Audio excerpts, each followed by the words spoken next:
beragam peristiwa yang telah kami beritakan di pojok negeri media. Kami telah memilih 4 berita yang menjadi sorotan dalam Top News Weekly kali ini.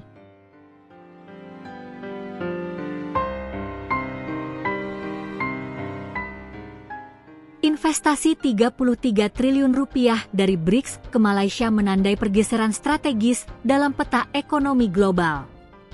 Malaysia tampil sebagai mitra utama Aliansi Global South, sementara Indonesia perlu segera memperkuat daya saing dan diplomasi investasinya agar tak tertinggal dalam perebutan modal dan pengaruh ekonomi baru. Di tengah gejolak ekonomi global dan pergeseran kekuatan, sebuah aliansi yang terdiri dari negara-negara berkembang raksasa, BRICS, baru saja membuat langkah mengejutkan.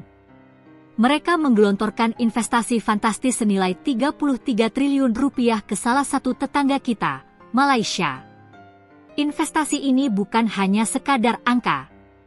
Ini adalah sinyal kuat tentang pergeseran fokus investasi global dan upaya untuk mengurangi dominasi ekonomi barat. Pertanyaannya, mengapa Malaysia? Mengapa aliansi BRICS yang dipimpin oleh kekuatan seperti China, Rusia, dan India memilih Malaysia sebagai target investasi strategis? Dan apa makna dari pergerakan ini bagi ekonomi global, terutama bagi Indonesia? Berdasarkan data dari Kementerian Investasi dan Perdagangan Malaysia, BRICS menyalurkan total 8,54 miliar ringgit atau setara 33 triliun rupiah pada kuartal pertama tahun 2025. Dana segar ini difokuskan pada sektor-sektor yang sangat strategis. Mayoritas investasi, sekitar 96%, langsung masuk ke sektor manufaktur. Sisanya masuk ke sektor jasa. Ini menunjukkan bahwa BRICS ingin mengamankan dan memperkuat basis produksi di kawasan Asia Tenggara. Dampak ekonomi dari investasi ini tidak main-main. Pemerintah Malaysia memproyeksikan investasi ini akan menciptakan lebih dari 6.000 lapangan pekerjaan baru. Hampir 4.000 diantaranya berada di sektor manufaktur. Masuknya dana ini juga sejalan dengan target pertumbuhan ekonomi Malaysia yang diperkirakan mencapai 4,5% hingga 5,5% tahun ini. Ini menjadi dorongan besar bagi ekonomi Malaysia yang dianggap sebagai salah satu mitra utama aliansi BRICS. Investasi ini jauh lebih dari sekadar transaksi finansial. Ini adalah langkah strategis yang memiliki implikasi geopolitik yang sangat penting. Kementerian Investasi dan Perdagangan Malaysia menyatakan bahwa kemitraan ini memberikan nilai tambah dalam bentuk pengakuan internasional. Dengan berpartisipasi sebagai mitra BRICS, Malaysia memperkuat posisinya sebagai negara yang progresif dan berprinsip di mata dunia. Yang paling signifikan, kemitraan ini mempercepat upaya dedolarisasi yang sedang digalakkan oleh Malaysia, dan Aliansi ASEAN Dedolarisasi adalah upaya untuk mengurangi ketergantungan pada mata uang barat, terutama dolar Amerika Serikat, euro, dan pound sterling dalam transaksi perdagangan internasional. Ini adalah bagian dari strategi BRICS untuk membangun sistem keuangan global alternatif yang tidak lagi didominasi oleh mata uang barat. Menteri Investasi dan Perdagangan Malaysia, Tengku Zafrul Aziz, bahkan telah mendesak negara-negara ASEAN untuk mulai menggunakan mata uang lokal dalam perdagangan. Langkah ini menunjukkan bahwa BRICS tidak hanya ingin berinvestasi secara finansial, tetapi juga ingin mengubah arsitektur ekonomi global, dan mereka melihat Malaysia sebagai mitra kunci dalam visi ini. Dengan adanya investasi besar BRICS ke Malaysia, sebuah pertanyaan besar muncul. Apakah Indonesia sebagai negara ekonomi terbesar di ASEAN tertinggal? Indonesia sendiri telah menjalin hubungan yang erat dengan negara-negara anggota BRICS, terutama China dan India. Namun, BRICS sebagai aliansi secara keseluruhan tampaknya memberikan sinyal yang sangat kuat ke Malaysia. Tentu, Indonesia juga telah melakukan langkah-langkah strategis, termasuk menjajaki kerjasama di bidang infrastruktur dan teknologi dengan China. Namun, Investasi sebesar 33 triliun rupiah dalam satu kuartal adalah angka yang luar biasa dan menunjukkan tingkat kepercayaan yang tinggi. Ini mungkin menjadi peringatan bagi Indonesia untuk terus proaktif dan kompetitif dalam menarik investasi global. Perang memperebutkan modal investasi semakin ketat, dan negara-negara seperti Malaysia menunjukkan bahwa mereka siap menjadi mitra kunci dalam poros ekonomi baru. Investasi BRICS di Malaysia adalah cerminan dari pergeseran besar dalam ekonomi global. Ini adalah tanda bahwa kekuatan-kekuatan ekonomi Global South semakin berani untuk menantang dominasi lama dan membangun aliansi mereka sendiri. Ini bukan hanya tentang uang, ini tentang masa depan ekonomi dunia, di mana pasar-pasar baru dan mata uang alternatif akan memainkan peran yang semakin besar. Dan Malaysia, dengan langkah cerdasnya, tampaknya siap menjadi bagian dari masa depan itu.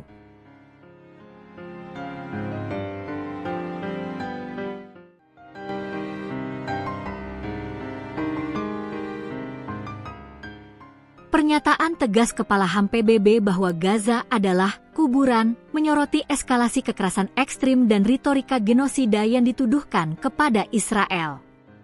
Seruan ini menjadi peringatan global atas kegagalan komunitas internasional mencegah kejahatan kemanusiaan, sekaligus desakan mendesak untuk menghentikan pembantaian dan aliran senjata ke wilayah konflik.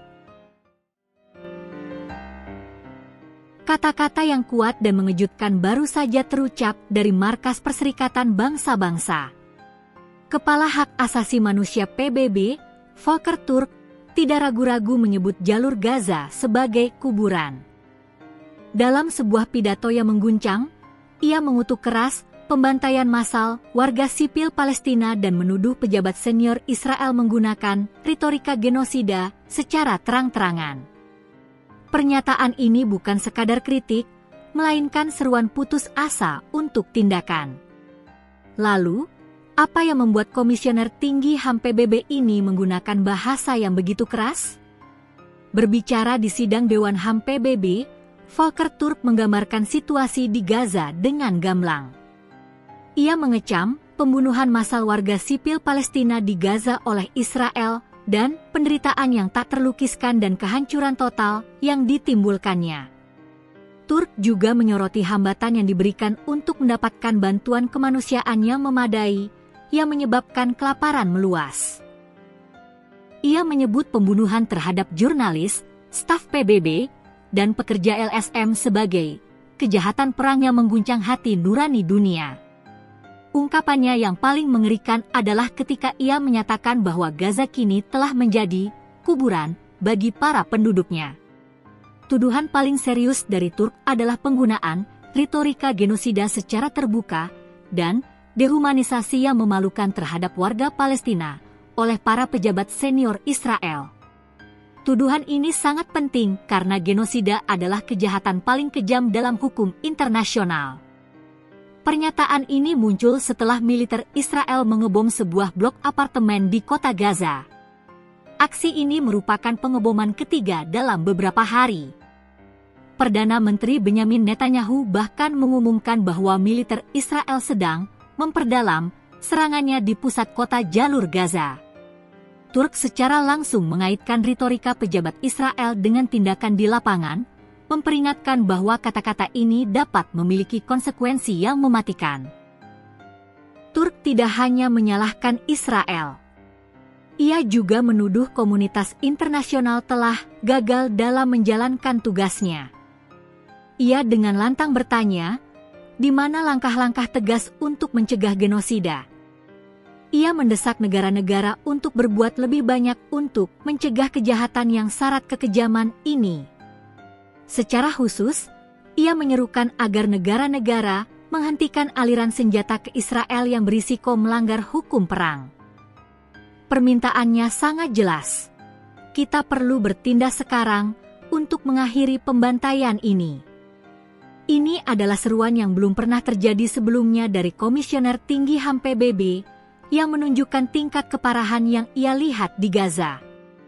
Pidato Volker Turk adalah sebuah peringatan keras kepada dunia.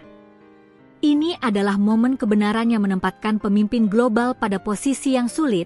Apakah mereka akan bertindak untuk mencegah kejahatan yang lebih besar atau membiarkan siklus kekerasan terus berlanjut? Akankah seruan ini didengar? Atau akankah Gaza terus menjadi kuburan bagi rakyatnya?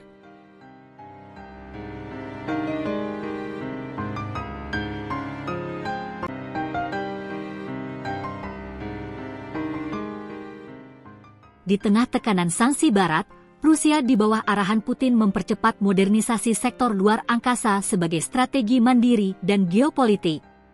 Dengan potensi aliansi bersama China, Rusia berambisi menantang dominasi Amerika di panggung antariksa global dan membentuk poros kekuatan baru di luar orbit Barat.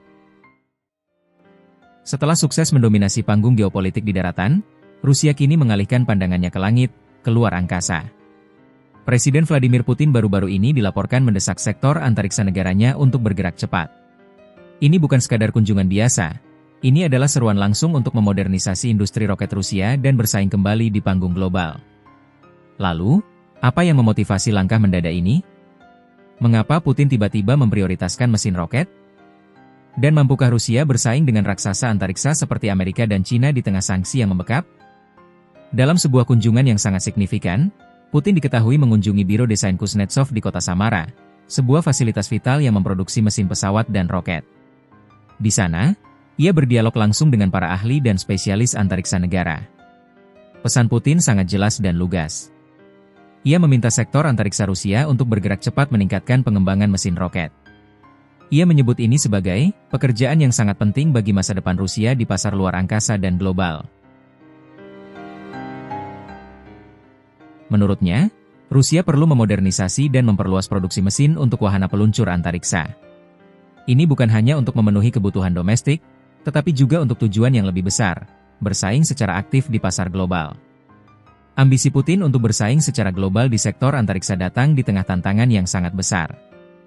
Rusia berada di bawah sanksi ketat dari negara-negara Barat, terutama terkait dengan konflik di Ukraina. Sanksi ini tentu saja membatasi akses Rusia ke teknologi, komponen, dan pendanaan internasional. Namun, Putin dengan bangga menyatakan bahwa Rusia telah berhasil membuat kemajuan signifikan meskipun berada dalam kondisi yang terbatas. Di tengah kondisi yang terbatas karena sanksi, kami berhasil mengembangkan serangkaian mesin inovatif untuk energi dalam waktu singkat, pungkas Putin. Pernyataan ini menunjukkan bahwa Rusia tidak hanya bertahan dari tekanan sanksi, tetapi juga menggunakan situasi ini sebagai katalis untuk mendorong inovasi mandiri di sektor-sektor strategis, termasuk energi dan antariksa. Yang menarik, kunjungan Putin ke fasilitas antariksa di Samara ini terjadi hanya 1 hari setelah ia pulang dari kunjungannya ke China. Ini bukan kebetulan. Ini mengisyaratkan sebuah aliansi atau setidaknya fokus yang bergeser. Jika pintu ke pasar barat tertutup karena sanksi, Rusia mungkin akan memperkuat kerjasamanya dengan negara-negara non-barat, terutama China, yang juga memiliki program luar angkasa yang ambisius. Bersama, keduanya bisa membentuk blok kekuatan antariksa baru yang menantang dominasi Amerika Serikat. Langkah ini bisa menjadi bagian dari strategi Rusia untuk memutus ketergantungannya pada Barat dan membangun kemitraan strategis baru. Desakan Putin pada sektor antariksa Rusia adalah sebuah sinyal yang jelas. Rusia tidak akan menyerah pada ambisi kosmiknya, terlepas dari tantangan geopolitik yang ada. Mereka siap bertarung di arena global, dan mereka siap menggunakan inovasi mandiri untuk mencapainya. Ini adalah awal dari babak baru dalam balap luar angkasa, di mana Rusia, mungkin dengan China sebagai mitra, akan mencoba menantang dominasi Barat.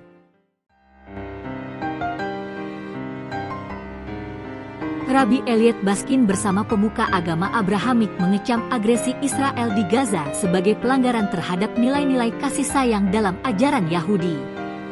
Mereka menyerukan penghentian kekerasan dan menuntut tindakan teologis serta kemanusiaan demi perdamaian dan penyelamatan nyawa warga sipil. Rabbi Yahudi asal Amerika Serikat, Elliot Baskin, secara terbuka mengkritik kebijakan militer Perdana Menteri Israel Benyamin Netanyahu, yang menurutnya telah memperburuk penderitaan warga jalur Gaza.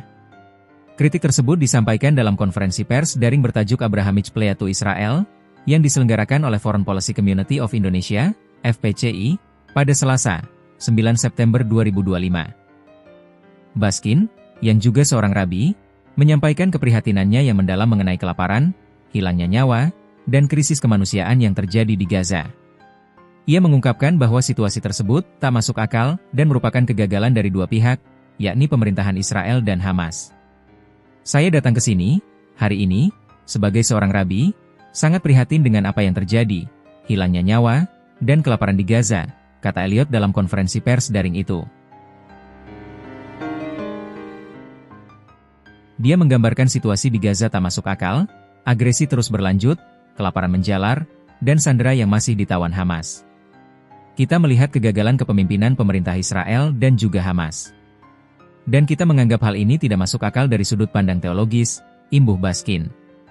Menurut tradisi Yahudi, kata dia, semua manusia diciptakan Elohim, bahasa Ibrani yang berarti Tuhan, sehingga sebagai ciptaannya harus bisa melihat sisi ilahi dalam diri satu sama lain.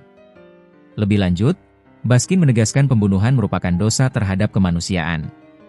Dia lantas meminta agar agresi segera diakhiri agar tercipta perdamaian di kawasan. Ini sesuatu yang sangat dibutuhkan wilayah ini dan sangat dibutuhkan saat ini, ungkap dia. 3 pemuka agama Ibrahim dukung Gaza.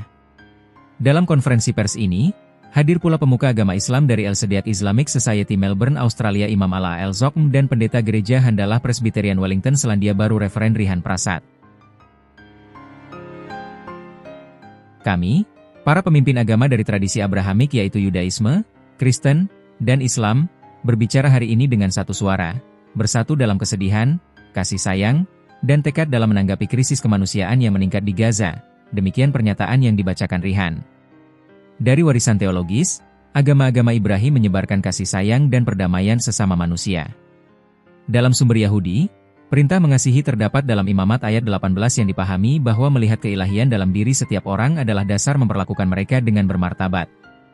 Dalam Islam seruan saling mengasihi terdapat di surat An-Nisa ayat 36 dan dalam Kristen terdapat ajaran yang meminta mengasihi manusia lain seperti diri sendiri. Permohonan tersebut juga menyatakan prihatin karena agama Yahudi tunduk pada kekuasaan dan gagal mengikuti panggilan Tuhan untuk mengasihi sesama. Permohonan ini tidak bersifat anti-Yahudi. Permohonan ini khusus untuk Israel karena membahas peran agama Yahudi dan tindakan pemerintah serta para pemukim Israel, yang tidak sejalan dengan tuntutan agama Yahudi untuk mengasihi sesama, dan kami mencari tindakan segera dan tanggapan teologis untuk mencegah hilangnya lebih banyak lagi nyawa warga sipil. Demikian lanjut dokumen permohonan itu. Itu tadi 4 berita yang sudah kita rangkum minggu ini. Jangan lupa untuk komen, like, dan subscribe channel kami Pojok Negeri Media.